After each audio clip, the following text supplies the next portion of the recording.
प्यारे विद्यार्थियों, नमस्कार। BA part first Hindi literature के फर्स्ट पेपर में हम लोग काव्य शास्त्र के अंतर्गत काव्य दोष पढ़ रहे हैं। और इससे पूर्व की वीडियो में हमने जो 8 काव्य दोष है उनके बारे में चर्चा की थी। आपको स्मरण होगा, अब तक हम लोग जो 8 काव्य दोष पढ़ चुके हैं वो क्रमशः इस प्रकार से थे: च्युत संस्कृति, श्रुति कटुत्व, अप्रतीत्व, क्लिष्टत्व, ग्राम्यत्व, अश्लीलत्व, न्यून पदत्व और 8वां अधिक पदत्व। आज हम लोग इससे आगे जो काव्यशास्त्र में शेष बचे हुए काव्य दोष है उसकी चर्चा करेंगे। तो चलिए बिना विलंब किए शुरू करते हैं आज की चर्चा काव्य दोष। आज सबसे पहले हम लोग पढ़ेंगे अक्रमत्व काव्य दोष। ये अक्रमत्व काव्य दोष क्या होता है? जब वाक्य में शब्द का क्रम वाक्य रचना की दृष्टि से दूषित या अनुचित हो, अर्थात जब वाक्य में जिस शब्द का सही अर्थ के लिए जहाँ पर उपयोग होना चाहिए वहाँ नहीं करके अन्यत्र यानी दूसरी जगह उसका उपयोग कर दिया जाए, यानी क्रम भंग हो जाए शब्दों का, तो वो कहलाता है अक्रमत्व काव्य दोष। जैसे एक उदाहरण लेते हैं, ए मानुषी भूमि ए बानरी करूं।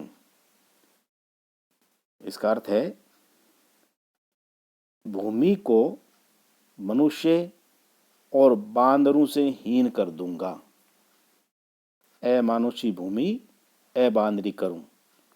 यहाँ इस पंक्ति में ए मानुषी शब्द भूमि के पूर्व नहीं किंतु पीछे आना चाहिए, अन्यथा इसका अर्थ इस प्रकार से निकलेगा कि मनुष्यहीन भूमि को बांदरों से रहित कर दूंगा। यानी यहाँ पर जो अमानुषी शब्द है ये भूमि के बाद में आना चाहिए था, लेकिन आ गया पहले, यानी क्रम भंग हो गया। इसलिए इस पंक्ति में यहाँ पर अक्रमत्व दोष हुआ। एक उदाहरण और देखिए, घंटू लेके जननी हरि को गोद में बैठती थी। इस पंक्ति में जननी हरि शब्द में हरि शब्द जननी के पूर्व होना चाहिए, आया बाद में है, इसलिए यहां क्रम भंग हो गया। घंटू लेके जननी हरि को गोद में बैठती थी, हरि जननी होना चाहिए, न कि जननी हरि शब्द। तो कहने का तात्पर्य यह है कि कविता में जहाँ कहीं पर भी वाक्य का जो क्रम होना चाहिए वो क्रम जब भंग हो जाए वहाँ अक्रमत्व दोष होता है। अगला दोष है दुष्क्रमत्व। जब कविता में क्रम शास्त्र अथवा लोक की दृष्टि से अनुचित हो, यानी लोक जीवन में या शास्त्रों में जिसका जो क्रम निश्चित बताया है उसके विपरीत अगर कविता में कवि प्रयोग करे तो वहां होता है दुष्क्रमत्व दोष। एक उदाहरण से समझने की कोशिश करते हैं।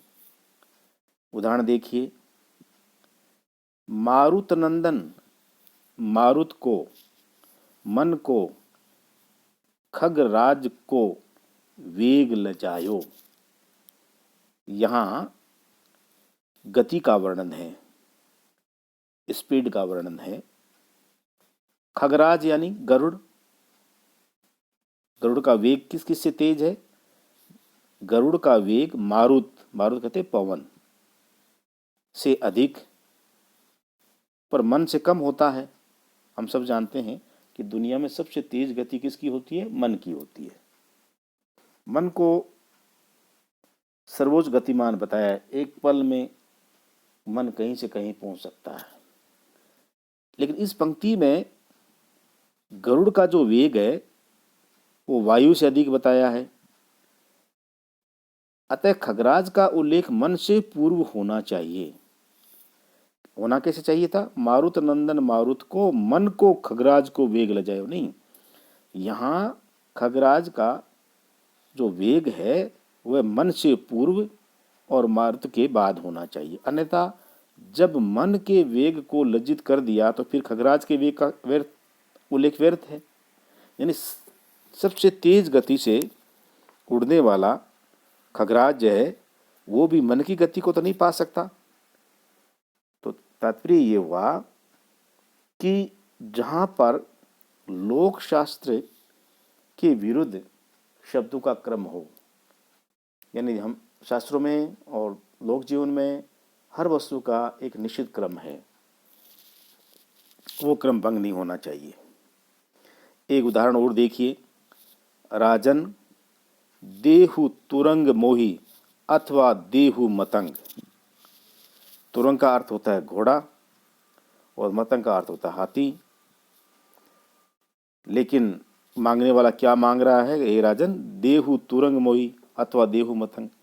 मतंग तुरंग की अपेक्षा अधिक मूल्यवान होता है, अतः पहले मांग मतंग की होनी चाहिए। यानी मांगने वाले को राजा से पहले हाथी मांगना चाहिए। हे राजा अधिराज, आप हमें हाथी बख्शें, हाथी नहीं तो कम से कम घोड़ा तो दे दें। लेकिन यहाँ मांग उल्टा रहा है, मुझे घोड़ा दे दे, नहीं तो फिर हाथी दे दे। जो तुरंग नहीं देगा वह मतंग कैसे देगा? यानी जो घोड़ा देने में सक्षम नहीं है या जिसकी नीयत घोड़े देने की नहीं है वो हाथी नहीं दे सकता। तो कहने का तात्पर्य ये हुआ कि दुष्कर्मत्व दोष वहाँ होगा जहाँ पर कविता में लोक अथवा शास्त्र में विभिन्न वस्तुओं का जो क्रम है वो भंग हो जाए। अगला दोष है पुनरुक्त दोष। पुनरुक्ति का मतलब होता है पुनरावृत्ति, बार बार एक ही शब्द का प्रयोग होना या अर्थ की पुनरुक्ति होना या शब्द की पुनरुक्ति होना कविता में, वो पुनरुक्त दोष कहलाता है। यानी एक ही बात को दूसरे शब्दों में फिर फिर कहा जाए, बार बार अर्थ की पुनरावृत्ति हो, तो वहां होता है पुनरुक्ति दोष। जैसे एक उदाहरण देखिए, कोमल कथन सभी को भाते, अच्छे लगते मधुर वचन। सभी को भाते, अच्छे लगते मधुर वचन, दोबारा आ गया। दृश्य बड़ा था रम्य मंजू सुंदर मनमोहन। ये जो चार शब्द आए हैं, रम्य, मंजू, सुंदर और मनमोहन, चारों का अर्थ एक शब्द से ही ध्वनित हो जाता। रम्य यानी सुंदर, अच्छा, लेकिन प्रयोग किया चार शब्दों का। इस पंक्ति में मंजू, सुंदर और मनमोहन आवश्यक है क्योंकि वे रम्य शब्द के अर्थ की ही पुनरुक्ति करते हैं। तो जहां कहीं पर भी अनावश्यक शब्दों का प्रयोग हो, एक ही अर्थ की बार बार पुनरावृत्ति हो, वहां कहलाता है पुनरुक्त दोष। यानी पुनरावृत्ति नहीं होनी चाहिए। जो बात एक बार कह दी उसी अर्थ को व्यक्त करने वाले शब्द दोबारा नहीं आने चाहिए। अगला जो काव्य दोष है वो काव्य दोष है हत वृत्त, यानी छंदोभंग। यह दोष कहाँ होगा? जहां पर छंद के नियमों का पालन ना किया जाए। यानी प्रत्येक छंद के नियम निर्धारित है काव्य शास्त्र में, उन नियमों के विपरीत जहां पर कविता में प्रयोग करता है कवि छंद का, तो वहां होगा हत वृत्त अथवा छंदोभंग दोष। इनमें ये सारे दोष हो सकते हैं या तो छंद के लिए जो निर्धारित मात्राएं हैं या प्रत्येक छंद के लिए जो निर्धारित वर्ण है उनकी संख्या या उनके गण की जो व्यवस्था है वो नियम के विपरीत हो। कहाँ यति आनी चाहिए, गति यानी कहाँ लघु आना चाहिए, कहाँ गुरु आना चाहिए, मात्राएं कितनी होनी चाहिए, वर्ण कितने होने चाहिए, इस काव्य शास्त्र में प्रत्येक छंद के लिए निर्धारित है।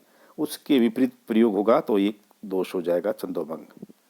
या कहीं यति भंग हो जाए या गति भंग हो जाए या रस के अनुकूल जो शब्द छंद है उसका प्रयोग नहीं हो, तो रसानुकूल छंदों का प्रयोग नहीं होना, यति और गति का भंग होना या मात्रा या वर्णों या गणों की व्यवस्था काव्यशास्त्र के नियमों के विपरीत होना, ये कहलाता है हतवृत्त या छंदोभंग दोष। तो ये कुल मिलाकर 12 काव्य दोष आपके इस वर्ष पाठ्यक्रम में है, जिसकी हमने संक्षेप में चर्चा पिछले 2-3 वीडियो में की है।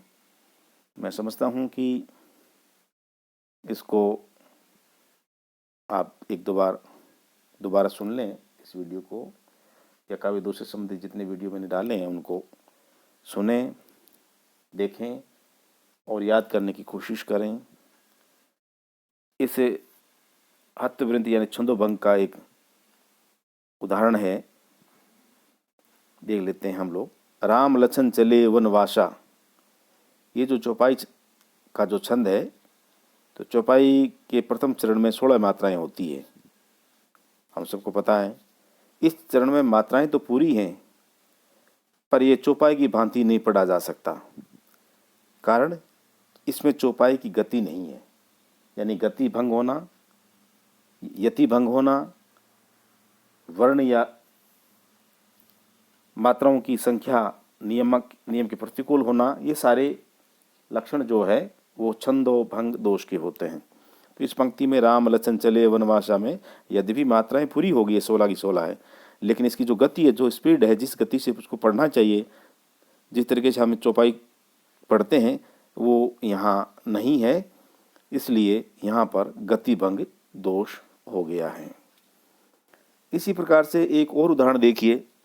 दबु समाज निमिराज रघुराज नहाए प्रात, ये दोहे के 2 चरण हैं और यहाँ पहला चरण रघु पर समाप्त होता है, जिससे रघुराज शब्द टूट गया है। रघुराज शब्द एक साथ आना चाहिए था, दो समाज निमिराज रघुराज ऐसा होना चाहिए, लेकिन इन्होंने मात्राओं के चक्कर में एक चरण को रघु और दूसरे चरण को राज से शुरू किया है। एक का अंत है रघु से, अगले का प्रारंभ है, तो ये एक शब्द को तोड़ दिया है, यानी शब्द भंग हो गया है यहाँ। तो यहाँ पर भी ये काव्य दोष हुआ। कारण क्या है कि जब रघुराज शब्द टूट गया है तो आधा पहले चरण के साथ पढ़ा जाएगा और शेष आधा दूसरे चरण के साथ, तो जो अर्थ है वो समझ में नहीं आएगा। ये छंद के नियम के विरुद्ध है और अर्थ को ग्रहण करने में पाठक को या श्रोता को बहुत बड़ी बाधा पहुंचती है। तो प्यारे विद्यार्थियों, छंदोभंग वहाँ होगा जहाँ छंद के नियमों के प्रतिकूल कोई बात आए। तो कुल मिलाकर हमने 12 छंदों को अब तक समझने की कोशिश की। माफ करना, अब छंदों को नहीं, दोष को, काव्य दोष को 12 जो प्रमुख हैं उनके बारे में हमने संक्षेप में चर्चा की, उदाहरणों सहित। और मैं उम्मीद करता हूं कि आप एक बार इनको दोबारा अगर सुनेंगे 2-3 बार बार और साथ साथ लिखते भी चले जाएंगे, तो परीक्षा में आपको इससे पूरी मदद मिलेगी। कल हम लोग काव्यशास्त्र का जो बचा हुआ पोर्शन है उसके बारे में अलग से एक वीडियो में चर्चा करेंगे।